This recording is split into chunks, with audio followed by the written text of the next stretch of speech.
Most retired Americans aren't losing money because of one big mistake. They're losing it slowly, quietly, one locked contract at a time. First, it's the phone plan you can't cancel. Then it's the mandatory software update that slows everything down. Then one day you realize you can't switch carriers, you can't turn off location tracking, and when the cell tower goes down during a storm, you can't reach anyone. Tesla's Pi phone is being talked about as a $199 device that could change all of that. But the real question isn't whether it beats the iPhone. The real question is this: does it actually give you back control, or is it just another system that quietly takes it?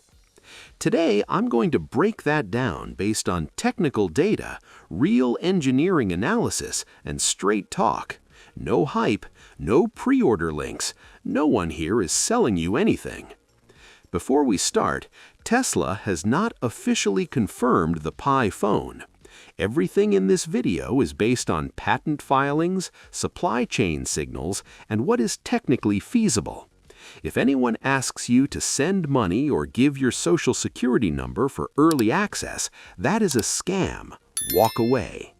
Now, let's get into it. Is the Pi phone even real? Let's start with the most important question, because if the answer is no, nothing else matters. The Pi phone rumor has been circulating for over 3 years. For most of that time, it was easy to dismiss. But something shifted in the last 18 months, and the signals coming out of Tesla's supply chain are different now. Here's what we know from publicly available sources. Tesla has been quietly hiring satellite communications engineers and mobile hardware specialists, not for their cars, but for a connected device division. Multiple patent filings from 2024 and early 2025 describe a hybrid satellite-to-cellular architecture, meaning a device designed to switch seamlessly between Starlink satellite coverage and traditional cell networks. And there are credible supplier reports pointing to component orders consistent with a handheld device, not a vehicle, not an energy product. Does that confirm the Pi phone exists? No. But here's what it does confirm. The project is real, the engineering groundwork has been laid, and Tesla has the infrastructure to make it happen. The realistic timeline, if development is already underway, puts a launch no earlier than late 2026, more likely 2027. There is no confirmed ship date. Anyone claiming otherwise is guessing, or worse, lying to you. What separates this channel from the noise is this: I will not tell you something is certain when it isn't. There are technical signals that suggest the Pi phone is more than a rumor, but it has not been announced. That's the honest answer. And here's why that matters to you even before it launches. Understanding what this device is designed to do tells you something important about where the entire mobile industry is heading. And if you're 65, 70, or older, you need to understand that direction before you sign another 2-year carrier contract. Can a $199 phone actually be real? This is the number that stops people cold. $199 for a phone with satellite connectivity, advanced AI, and military-grade durability. It sounds like the kind of thing that turns out to be $199 down and $80 a month forever.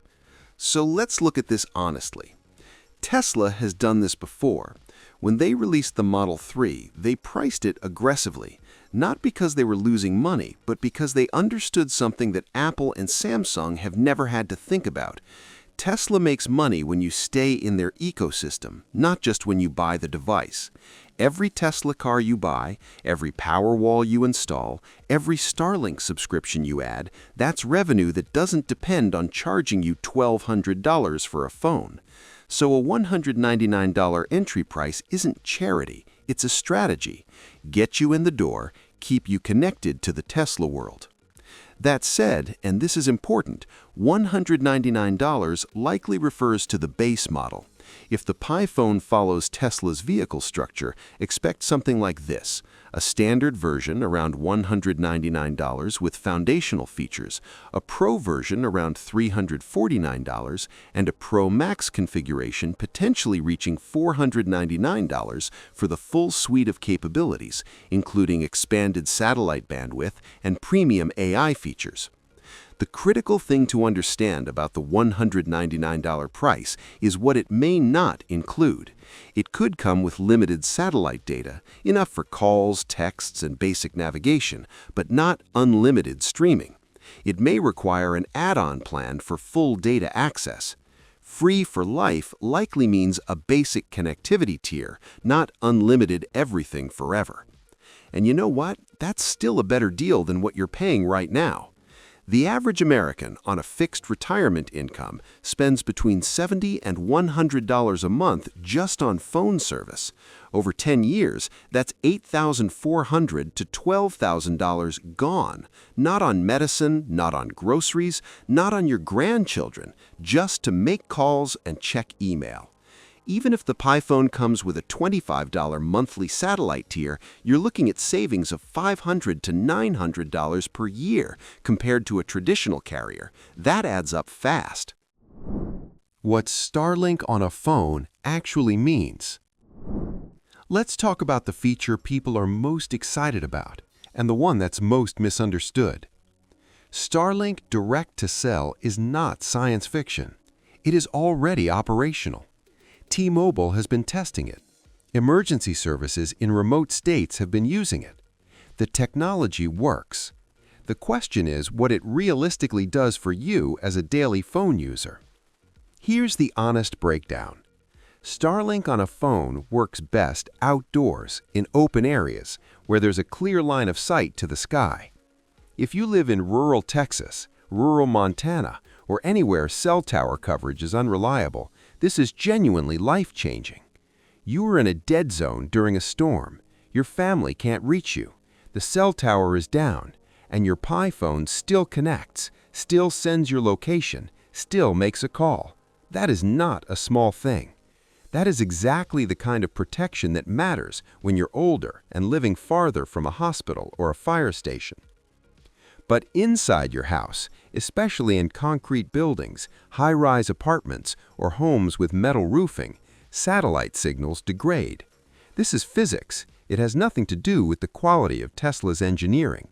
Radio waves from low Earth orbit have a harder time penetrating thick walls. The phone will automatically switch to Wi-Fi or 5G when available, which handles most everyday indoor use. But if you're in the basement or in an interior room with no windows, don't expect full satellite bars. Think of Starlink on your phone the way you think of a backup generator. You don't need it every day, but the one time the grid goes down, and for people in Florida, Texas, or the Carolinas, that day comes, you will be very glad it's there. There's one more thing about Starlink that nobody in these viral videos ever mentions. In the first generation, satellite data on a handheld device will likely have higher latency than a cell tower, meaning a slight delay on voice calls and video. Not enough to make calls unusable, but enough to notice. Early Starlink for phones may prioritize voice and SMS over high-speed streaming. That's the realistic expectation based on current Starlink Direct-to-Cell specifications. Starlink on the Pi phone is a connectivity insurance policy, not a cable replacement. The real cost over 10 years. Let's run the numbers the way they actually look for someone living on Social Security or a pension.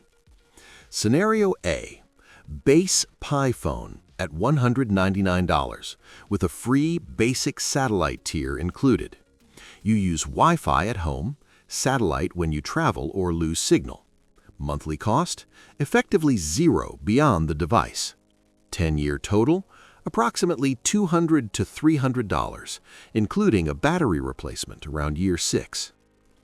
Scenario B, Pi phone at $199 with a $25 to $40 monthly satellite data plan for broader coverage and full speeds. 10-year total, roughly $3,200 to $5,000. Compare that to a traditional iPhone at $1,000 plus $80 a month in carrier fees, a 10-year total of over $10,600. Scenario C, Pi Pro Max at $499 with a full Tesla connectivity bundle. This is the premium version for someone who wants everything. 10-year total, approximately $6,000 to $7,000. Still meaningfully less than the Apple ecosystem over the same period. In every scenario, the Pi phone changes the financial math, not because it's free, but because it breaks the monthly billing trap that carriers have spent 40 years perfecting. Here's something worth sitting with for a moment. The smartphone industry has trained us to think in terms of device price, but that's exactly the wrong number to focus on.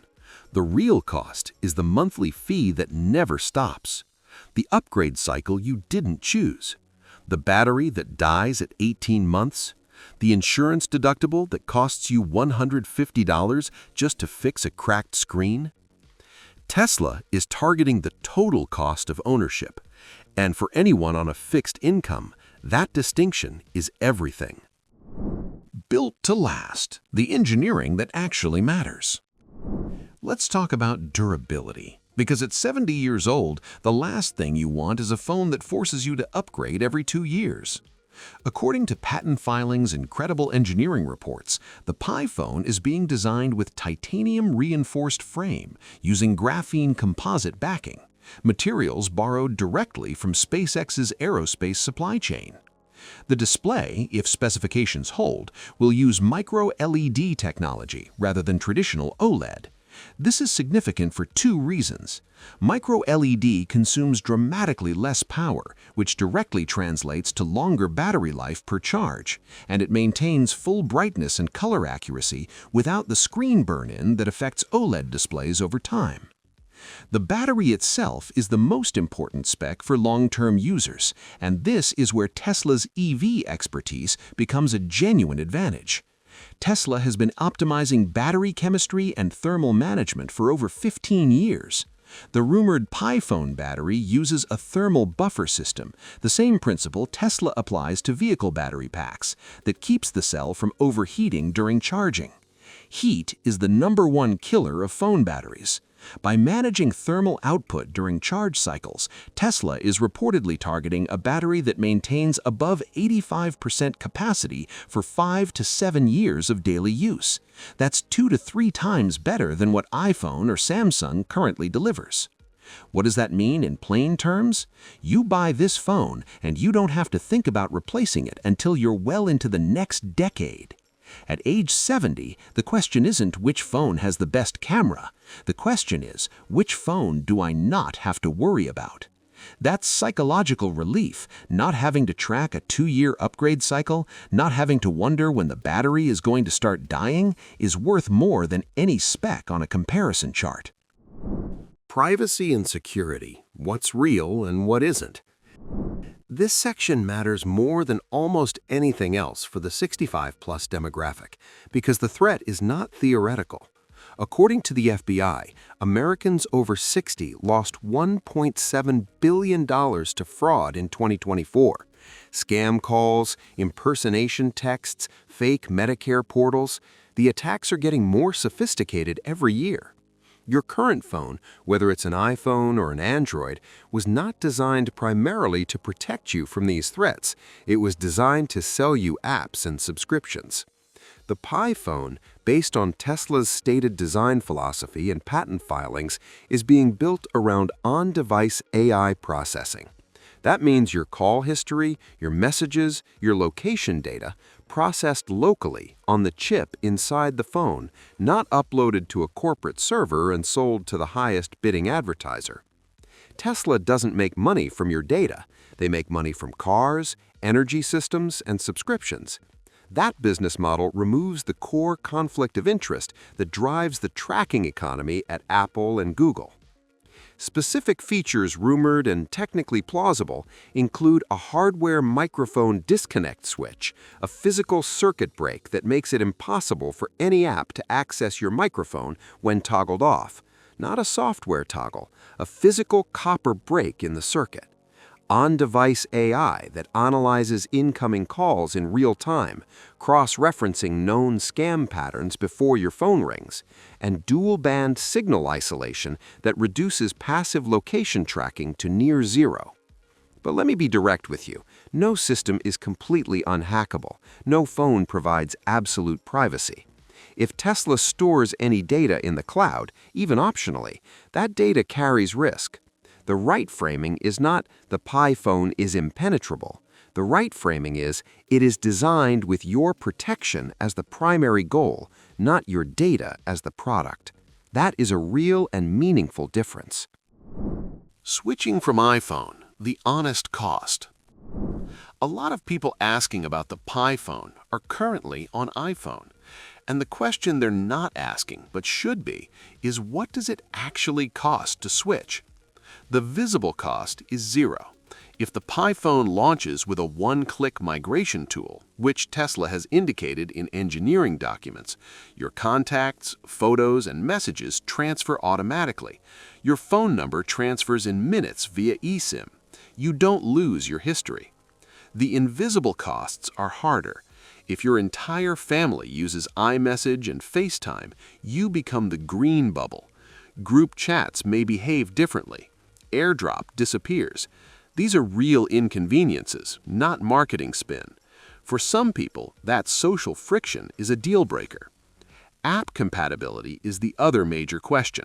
Banking apps, Chase, Bank of America, Wells Fargo, Tesla has reportedly secured partnerships to ensure native app support. Medicare.gov, SSA.gov, and VA system portals are also confirmed in leaked developer documents. The essential apps will be there. What won't be there, at least initially, is niche third-party apps, specialized health monitoring integrations, and any app that depends on Google's infrastructure. If your life runs on a handful of widely used apps, bank, maps, weather, video calls with family, you're probably fine. If there's a specific medical or specialty app you rely on every day, check its compatibility before you commit. The cost of switching isn't the device, it's the disruption. Know that going in. Who should consider this, and who should wait? Let's be direct. This phone isn't right for everyone, and I'm not going to pretend otherwise. You should seriously consider the Pi phone if you live in a rural area or a region with unreliable cell coverage, because Starlink connectivity is genuinely transformative for that situation.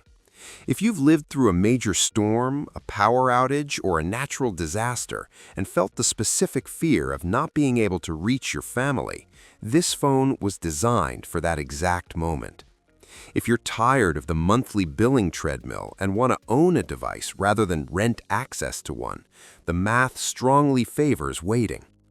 If you're a veteran on a fixed income who is being bled dry by a carrier contract that never ends, this phone is worth watching very closely. You should wait if you live in a high-rise concrete building where satellite signal will always be weak and your Wi-Fi is your primary internet source. The Starlink advantage largely disappears in that environment. You should also wait if you depend heavily on Apple's ecosystem, iCloud, AirDrop, FaceTime, and your family is deeply embedded in it. The switching friction is real. And if you are risk-averse about first-generation products, which is a completely reasonable position, wait for the second production run. Let other people find the bugs. Buy version 1.5 or 2.0. There is no shame in waiting. A careful decision at $70 is worth more than a fast one. The Pi phone at $199 is interesting. The engineering is real. The business case makes sense. But here's what actually matters. For 20 years, every phone you've owned was designed to extract from you. Monthly fees, forced upgrades, your data sold without your consent. The Pi phone, if it delivers on what the patents and supply chain signals point toward, is the first device in a long time that was built to serve you instead. At 70, that's the technology worth paying attention to. This channel will keep tracking every credible development, pricing, launch timing, satellite performance, and report it straight the moment it's confirmed. No hype, no pre-order pressure, just the real picture. Now, before you go, drop a comment right now. Pick one. Type A, I want the Pi phone for the savings. Done paying carriers. Type B, I'll wait and see. First gen is too risky for me. Type C, scam protection is the only thing I actually care about. Read every single one. Your answer shapes what this series covers next.